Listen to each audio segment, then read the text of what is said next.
Os símbolos são para isso. Os símbolos são, sobretudo, para que não esqueça. Foi por isso que a devolução do mandato do presidente João Goulart, meu querido João Vicente, minha querida Maria Tereza, foi simbólica há 10 anos. Mas foi simbólica para lembrar que o Estado brasileiro errou e que o Congresso Nacional cometeu e legitimou uma arbitrariedade na madrugada de 1º para 2 de abril de 1964. Quando, sentado a esta mesa, o então presidente do Congresso Nacional, o senhor Auro de Moura Andrade, declarou vaga a presidência da República, estando o senhor presidente da República em território nacional, no Rio Grande do Sul, à frente das tropas legalistas, à frente de seu governo, em comunicado assinado naquela sessão da madrugada de 2 de abril pelo chefe da Casa Civil, Darcy Ribeiro. Quando o senhor Auro de Moura Andrade, em uma sessão ilegal, inconstitucional e ilegítima, assim o fez, cometeu uma arbitrariedade, legitimou uma ofensa sobre essa casa. O mínimo que o Congresso poderia ter feito foi o que fez há 10 anos. Há 10 anos, completava 50 anos do golpe de 64. Hoje, há 60 anos, é necessário lembrar para que não se esqueça, para que nunca mais aconteça. Lembrar que a ditadura vigeu por 21 anos. Segundo a Comissão Nacional da Verdade, pelo menos 50 mil brasileiros, compatriotas, foram presos arbitrariamente. Segundo o levantamento da Human Rights Watch, 20 mil pessoas, 20 mil compatriotas foram torturados. Segundo concluiu a Comissão da Verdade, instalada pelo Estado brasileiro em 2013, 434 compatriotas, irmãos nossos, foram mortos e seguem desaparecidos. Apenas no campo quantitativo, outros números chegam a pelo menos 1.600. Durante o período autoritário, 4.841 representantes eleitos democraticamente pelo povo brasileiro, meu querido Jadiceu, foram destituídos arbitrariamente de seus cargos. Entre estes, 173 deputados federais, membros deste Congresso Nacional, 8 senadores, membros desse Congresso Nacional. Dentre os 173, um foi sequestrado e assassinado.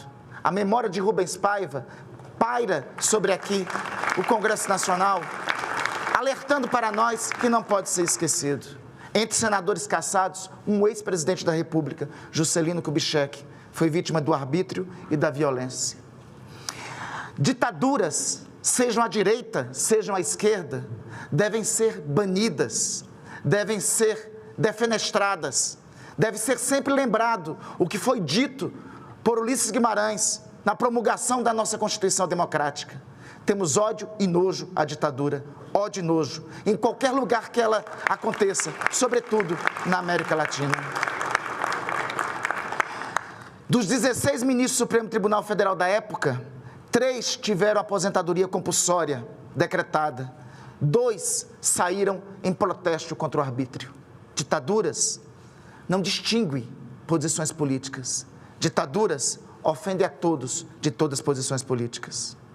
Segundo pesquisa apoiada pelo Instituto Exorg, ao menos 19 crianças, muitas delas entre 1 e 2 anos, foram sequestradas e adotadas ilegalmente por famílias de militares ou famílias ligadas a forças armadas na ditadura. As Forças Armadas brasileiras, para restaurar o seu compromisso pela democracia, é necessário lembrar disso, é necessário lembrar para que não volte a ocorrer. Cerca de 233 locais serviram à ditadura para torturar e violar gravemente direitos humanos. Tem que ser lembrados esses locais, tem que ser museus, tem que ser símbolos para que não mais aconteça. o regime prendeu ou torturou 6.591 membros de suas Forças Armadas. Militares brasileiros, alguns que defenderam o Brasil nos campos de guerra da Europa durante o conflito contra o eixo nazifascista.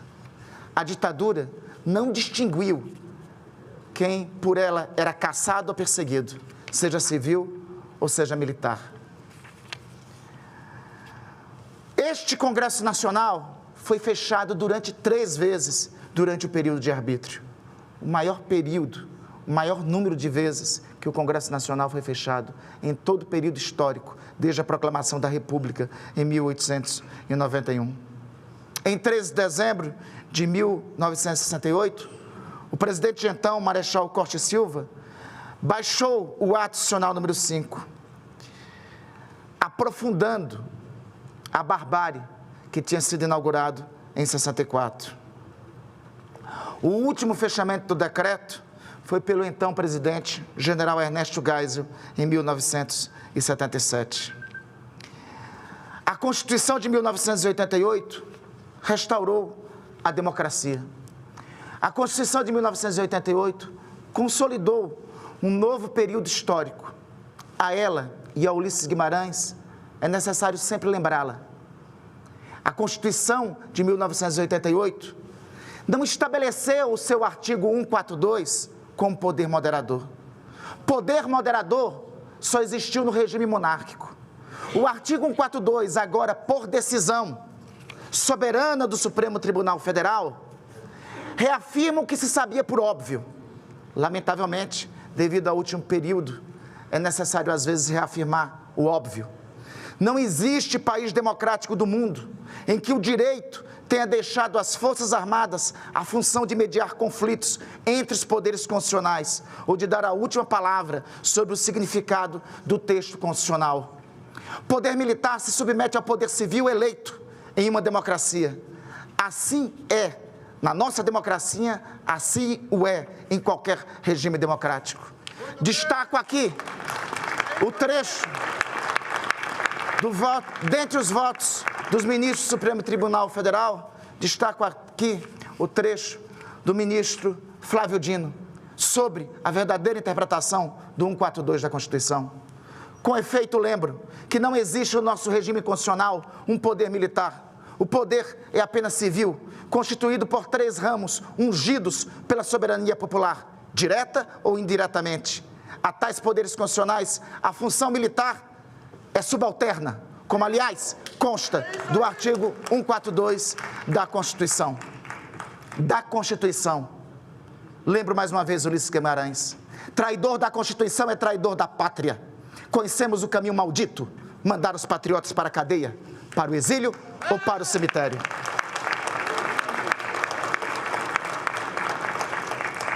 Ao golpe de 64, há de se lembrar a tentativa de golpe de 2023.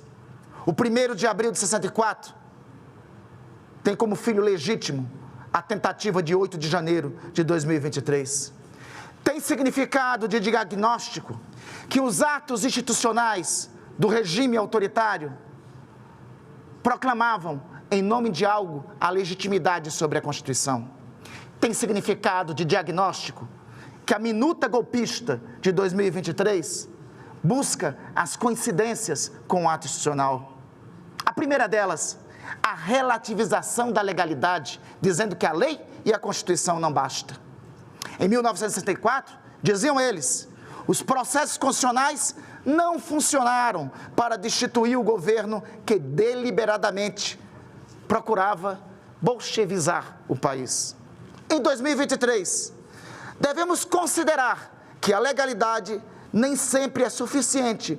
Por vezes, a norma jurídica ou a decisão judicial são legais, mas ilegítimas por se revelarem injustas nas práticas. Os contornos da ditadura, os arautos do arbítrio, as vivandeiras de plantão sempre estão à espreita, seja em 64, seja em 2023, seja em 2024. É por isso o significado de diagnóstico dessa sessão, para expulsar as vivandeiras do diálogo no regime democrático. À democracia cabe o paradoxo de Popper. Não é possível e aceitável relativizar e tolerar tentativas de ruptura para com a democracia. A tolerância com o intolerável dispõe sobre a vitória do intolerável. O arbítrio e a ditadura são intoleráveis. Não pode ter anistia aos golpistas de 8 de janeiro, para que não aconteça, para que nunca mais busquem atentar sobre o Estado democrático de direito. Agora, olhando para frente, é necessário também uma reflexão e um diálogo democrático com as Forças Armadas brasileiras. E esse diálogo é necessário chamar ao Comando Militar e a todas as Forças Armadas. É urgentíssimo e necessário, como é dito na obra que lançaremos ainda há pouco pelo querido José Disseu, a despolitização das Forças Armadas. As Forças Armadas e o exercício da missão militar deve o sacerdócio. É nesse sentido a proposta de emenda constitucional do meu querido colega senador Jacques Wagner, nesta que tramita neste Congresso Nacional. Às Forças Armadas cabe o sacerdócio, e um sacerdócio que merece de nós todo o respeito. Assim como a política cabe o sacerdócio. A mistura dos sacerdócios, às vezes, a politização, resulta no que resultou no último período. A tentativa, a instigação para, mais uma vez, buscar o arbítrio. É necessário um debate democrático para, sobretudo, as escolas militares, inclusive, em especial, a Academia Militar das Agulhas Negras, debater com os seus cadetes, debater com seus recrutas o que de fato aconteceu na história. Não foi revolução em 1964, foi golpe de Estado que usurpou a democracia brasileira. É necessário reafirmar o nome das coisas como elas são, e isso tem que ser ensinado para as novas e futuras gerações de militares. Não foi regime, foi ditadura, e ela não pode ser esquecida para que nunca mais volte a acontecer. Foi ditadura e ela trouxe tortura, trouxe morte, trouxe desaparecimentos, trouxe exílio. Não é aceitável em qualquer canto a continuação do negacionismo em relação à história.